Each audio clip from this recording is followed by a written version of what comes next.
সাফল্য আসলে কাজ করে যাওয়ার সাথে সম্পর্কিত। সকল মানুষেরা সবসময় কাজ করে যান, তারা ভুল করেন কিন্তু কখনো সেই কারণে থেমে যান না। রাতারাতি সাফল্য বলতে কিছুই নেই। মনোযোগ দিলে দেখবে সব সাফল্য অনেক সময় নিয়ে আসে অন্যের সাফল্যের বদলে অন্যের ভুল থেকে শেখার চেষ্টা করো। বেশিরভাগ মানুষ মোটামুটি একই রকম কারণে ব্যর্থ হয়।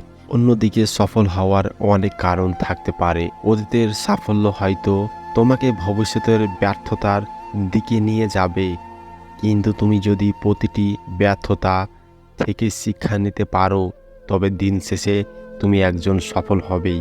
সাফল্য তখনই আসে যখন একজন মানুষ তার নিজের ক্ষমতার পুরোটা কোনো কাজে বিলিয়ে দেয়। সফল হওয়ার চেষ্টা করার বদলে দক্ষ হওয়ার চেষ্টা। সন্তানের সাফল্য চাইলে তাকে মাছ খেতে দেওয়ার বদলে মাছ ধরতে শেখাও। অসত্যের পথে সফল হওয়ার চেয়ে সত্যের পথে ব্যর্থ হওয়া ভালো। করো, সাফল্য এমনি আসবে। সাফল্য ঘটে না, তাকে ঘটাতে হয়। সফল মানুষেরা সাধারণত তাদের কাজের বিষয়কে পাগলের মতো ভালোবাসেন। ব্যবসার জগতে তারাই সবচেয়ে বেশি সফল যারা তাদের সবচেয়ে ভালো লাগার কাজটি করেছে। সাধারণত সফল আর অসাধারণ সফলদের মধ্যে পার্থক্য হলো অসাধারণ সফলদের না বলার ক্ষমতাও অসাধারণ। অন্যরা ছেড়ে যাওয়ার পরেও দীর্ঘ সময় হাল ধরে রাখতে পারা সাফল্য অর্জন করার জন্য খুব বড় একটা ব্যাপার। সাফল্য মানে 9 বার পড়ে গিয়ে 10তম বার উঠে দাঁড়ানো। সাফল্যের আগুন একা একা জ্বলে না, এটা তোমাকে নিজ হাতে জ্বালাতে হবে। সাফল্য খুব সহজ ব্যাপার। সঠিক কাজটি সঠিকভাবে সঠিক সময় করে ফেলো।